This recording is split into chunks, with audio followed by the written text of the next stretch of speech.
warahmatullahi wabarakatuh. Perkenalkan, nama saya Indra Gunawan, mahasiswa UIN Suskaryau, jurusan Ilmu Peternakan semester 4.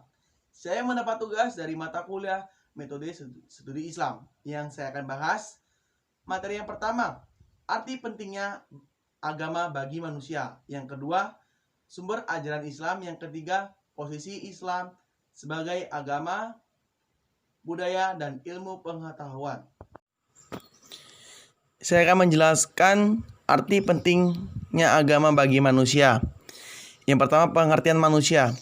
Menurut Kreutzberg mengutip dari Alexis Cranel dalam Man the Now, bahwa banyak kesukaran yang dihadapi untuk mengetahui hakikat manusia karena keterbatasan manusia itu sendiri. Istilah kunci yang digunakan Al-Quran untuk menunjukkan pada pengertian manusia menggunakan kata Bashar al-Insan. Kata Bashar disebut dalam Al-Quran 27 kali. Kata Bashar menunjukkan pada pengertian manusia sebagai makhluk biologis. Tegasnya, memberikan pengertian kepada sifat biologi manusia seperti makan, minum, hubungan seksual, dan lain-lain. Kata al-insan diturunkan sampai 65 kali dalam Al-Quran yang dapat dikelompokkan dalam ketiga kategori, yaitu al-insan, hubungan dengan khalifah sebagai penanggung amanah al-insan, hubungan dengan prediksi posisi negatif dalam diri manusia, sifat keluh kesah, kikir, dan al-insan dihubungkan makhluk sosial dengan karakteristik tertentu, misalkan mereka mengakui beriman pada sebenarnya tidak. Tujuan penciptaan manusia. Kata abadi berasal dari kata bahasa Arab yang artinya memperhambakan diri. Manusia diciptakan oleh Allah agar ia beriman dan beribadah kepadanya. Fungsi kedudukan manusia.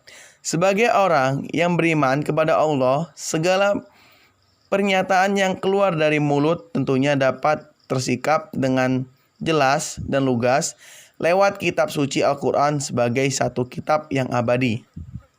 Hakikat manusia menurut Al-Quran. Al-Quran memandang manusia sebagaimana fitrahnya, yang suci dan mulia, bukan sebagai manusia yang kotor dan penuh dosa. Al-Quran justru memuliakan manusia sebagai makhluk surgawi yang sedang dalam perjalanan menuju suatu kehidupan spiritual yang suci dan abadi. Yang kedua, pengertian agama. Dari segi istilah mempunyai dua macam pengertian secara asal-usul kata, etimologi, dan pengertian secara terminologi. Pengertian agama menurut bahasa. Agama berasal dari bahasa Sanskerta yang diartikan dengan haluan, peraturan, jalan, atau kebaktian pada Tuhan. Dari pengertian tersebut dapat disimpulkan bahwa hidup beragama itu adalah hidup yang teratur sesuai dengan haluan atau jalan yang telah dilimpahi oleh Allah dan jiwa oleh semangat kebaktian kepada Sang Pencipta.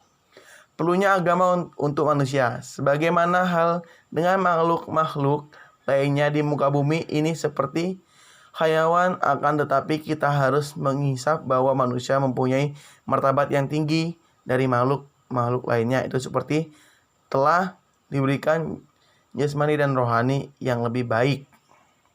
Yang ketiga, hubungan agama dan manusia. Kondisi umat Islam di masa ini semakin diperparah dengan menyebarnya fenomena kehidupan yang dapat menumbuh kembang sikap dan perilaku yang tidak bermoral atau degradasi nilai-nilai keimanan. Agama sangat penting dalam kehidupan manusia, antara lain karena agama merupakan sumber moral, petunjuk kebenaran, sumber informasi tentang masalah metafisika, dan bimbingan rohani bagi manusia baik dikala suka. Yang keempat, agama sebagai petunjuk tata sosial. Rasulullah Shallallahu Alaihi Wasallam bersabda, "Innama bu'itstu lihu tamima akhlak."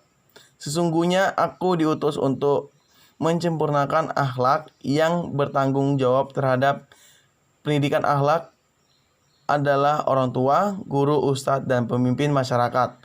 Pada masa datangnya budaya Islam, turunnya kitab-kitab suci yang diutus para rasul yang mengantarkan manusia menuju jalan kesempurnaan. Tujuan agama adalah memberikan petunjuk pada manusia sehingga dengan kekuatan petunjuk agama akan menyampaikan menuju. Selanjutnya saya akan menjelaskan sumber ajaran Islam. Yang pertama, Al-Quran. Al-Quran merupakan kitab suci umat Islam yang diturunkan Allah kepada Rasulnya yang terakhir yaitu Nabi Muhammad SAW. Turunnya Al-Quran dalam kurun waktu 23 tahun dibagi menjadi dua fase. Pertama diturunkan di Mekah yang biasa disebut dengan ayat-ayat Makkiyah. Dan yang kedua diturunkan di Madinah disebut dengan ayat-ayat Madaniyah. Pengertian Al-Quran dan Wahyu. Al-Quran merupakan istilah yang telah disepakati oleh para ulama, merupakan kalam Allah yang bernilai-nilai mukjizat yang diturunkan kepadanya para nabi dan rasul. Isi kandungan dan pesan Al-Quran. Yang pertama, masalah tauhid termasuk di dalam masalah kepercayaan terhadapnya yang gaib. Masalah ibadah yaitu kegiatan dan buat yang mewujudkan serta menghidupkan di dalam hati dan jiwa. Yang kedua, masalah janji dan ancaman. Yang ketiga, jalan menuju kebahagiaan dunia akhirat berupa ketentuan dan aturan. Yang keempat, riwayat dan cerita yaitu sejarah orang-orang terdahulu baik sejarah bangsa, tokoh maupun nabi dan Rasul Allah. Fungsi Al-Quran. Al-Quran disebut sebagai Al-Huda, petunjuk, yaitu berfungsi petunjuk bagi manusia. Fungsi Al-Quran juga dapat dilihat dari eksistensi yang lain. Muhammad Abduh melihat fungsi Al-Quran dari sisi kedua yang paling tinggi dalam rangka memberikan informasi kebenaran yang absolut dan tidak terjaga akal manusia. Pengertian wahyu.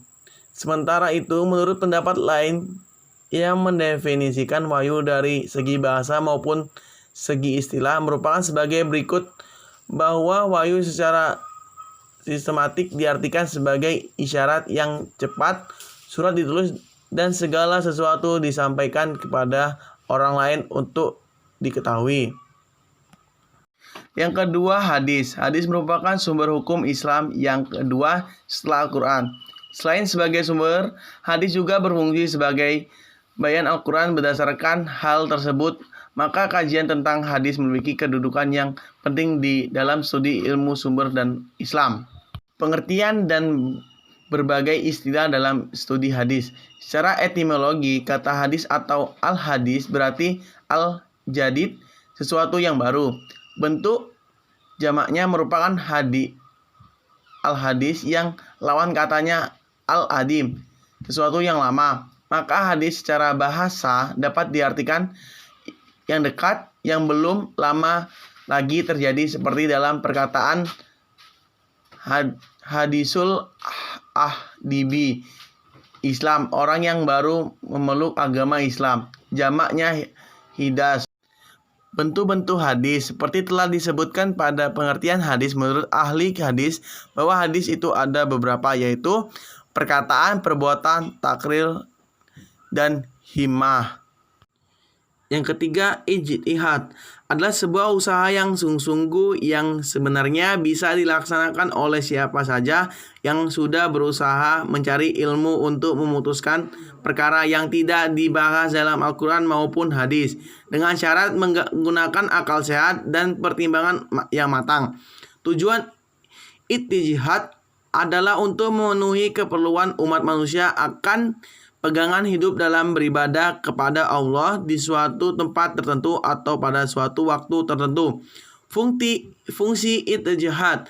Meski Al-Quran sudah diturunkan secara sempurna dan lengkap, tidak berarti semua hal dalam kehidupan manusia diatur secara detail oleh Al-Quran maupun hadis.